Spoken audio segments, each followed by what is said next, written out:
کے میدان میں باپ کھلا رہا ہو، عبد المطلب کتنا مالدار رہا ہوگا. اور کہ یہاں کوئی دائی نہیں آئی، حضور کے یہاں کوئی دائی نہیں آئی، کوئی دائی نہیں آئی اور کوئی حضور کو لے نہیں گیا. بعد میں حلیمہ آئی اور حلیمہ جو ہے وہ بعد میں مجبوری کے طور پہ گئی. اپنے بیگانوں نے سامنے لکھ دیا، اپنوں میں سے کسی کی نیت بدنیتی نہیں ہوئی، اس لیے کہ جس کو جو روایت ملی انہوں نے پڑھ دی. لیکن میں یہاں اپنے علماء کو سبق سنانے کے لیے عرض کروں، ایسا نہیں تھا. شاید میری تائید کرے. اس کی وجہ یہ ہے کہ رسول اللہ کے دادا پورے مکے میں سب سے مالدار تھے، پورے مکے میں سب سے مالدار. کیونکہ حضور کی جو ولادت، دیکھیے میں ابھی کتاب کی بات نہیں کر رہا ہوں، لشکر جس کے جانور لے گیا تھا وہ کون تھا؟ ایک ہی نام ہے، حضرت عبد المطلب. اور جانور چھڑانے بھی کون گیا تھا؟ حضرت عبد المطلب گیا. تو سارے مکے میں سب سے زیادہ جس کے پاس اونٹ اور بکریاں تھی اسی کی اٹھا کے لے گیا.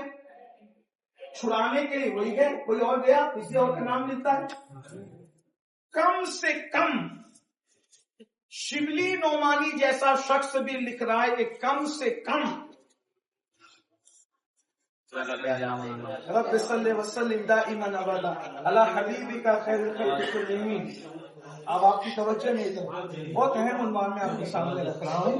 ایک بار درود شریف پڑھنے حبیبک خیر الخلق کلہم. تو 55 دن پہلے کا واقعہ ہے. شبلی نعمانی جانتے ہیں کس گروپ کے آدمی ہیں؟ شبلی نعمانی جیسے شخص لکھ رہے ہیں، علی میاں ندوی جیسے شخص لکھ رہے ہیں، یہ وہ لوگ ہیں جو میلاد کے قائلین میں سے نہیں. حضور کے خاندان سے ان لوگ کو بہت عقیدت نہیں ہے. حضور کے خاندان کو غریب، مفلس اور تنگ دست بنا کر اسی گروپ میں پیش کیا ہے. لیکن جو میں جواب آپ کے سامنے رکھنا چاہ رہا ہوں وہ یہ کہ جب عبد المطلب سرکار ابرہا کے پاس اپنے جانور چھڑانے گئے، کیونکہ انہی کے وہ جتنے جانور پہ سب عبد المطلب سرکار کے تھے. ابھی میں آپ کے سامنے رکھوں گا حوالہ، آپ جا کر نیٹ پہ بہت سرچ کرتے، یہ بھی سرچ کر لو. حضرت عبد المطلب سرکار جب گئے اپنے جانور چھڑانے کے لیے تو علی میاں ندوی جیسے بندے نے لکھا ہے کہ ابرہا اپنے تخت سے اتر کر حضرت عبد المطلب کے ساتھ زمین پہ بیٹھا ہے. کیوں؟ وہ تو کعبہ ڈھانے آیا تھا. وہ تو کس کی عزت؟ جو اللہ کی عزت کرنا نہ جانتا ہو بدماش، جو اللہ کے گھر کی عزت کرنا نہ جانتا ہو، وہ عبد المطلب کی عزت کیوں کر رہا ہے؟ اس لیے کہ اس کے پاس ایک سفید ہاتھی تھا، اس کا نام محمود تھا، اور وہ اس کو جنگ میں شراب پلا دیتا تھا.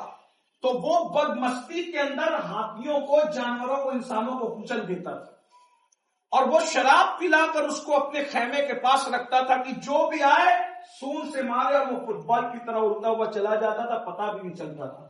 اس کے خیمے کے پاس کوئی بھٹک نہیں سکتا تھا.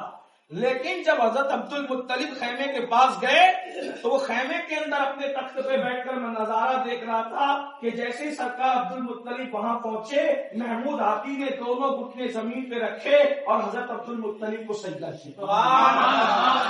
نبی کے دادا جان کو سجدہ کیا، نبی کے دادا جان کو سجدہ کیا، جن میں کفر کا فتویٰ آج تک بیان ہو رہا ہے. میں کہتا ہوں وہ کیسا کافر تھا جس کو شراب پیا ہوا بدمست ہاتھی بھی سجدہ کرتا ہے.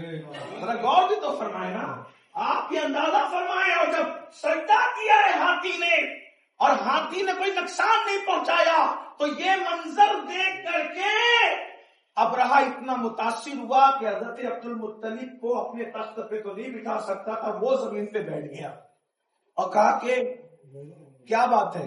تو میرا نام عبد المطلب ہے، میں کعبے کا متولی ہوں، تمہارے لوگ میرے جانور اٹھا کر کے لائیں. تو کہا اچھا، تو کہا پھر آپ کیا چاہتے ہیں؟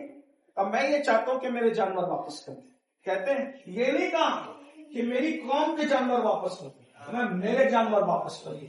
علی میاں ندوی اور شبلی نعمانی، میں اپنے بزرگوں کا حوالہ نہیں دے رہا ہوں، وہ کہتے ہیں اس میں کم سے کم 200 اونٹ تھے.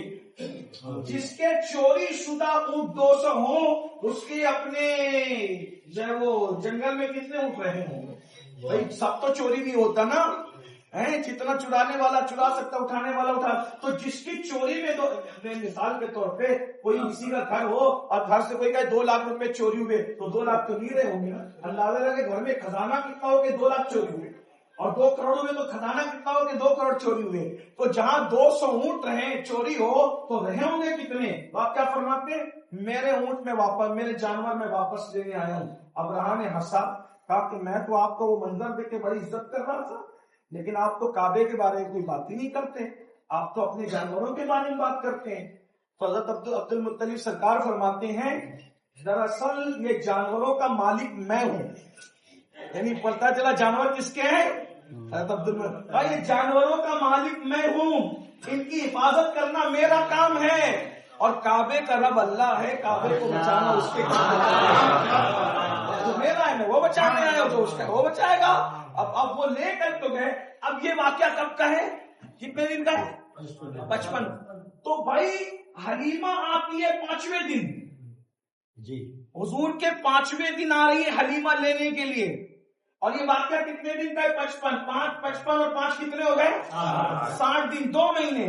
تو 55 دن پہلے یا 60 دن پہلے جس کے جنگل بھر بھر کے اونٹ اور بکریاں تھی، آخر 55 دن میں کون سی سونامی آ گئی تھی، کون سا زلزلہ آ گیا تھا کہ آسمان نے ساری دولت کھا لی تھی اور ساری زمین نے دولت نگل لی تھی.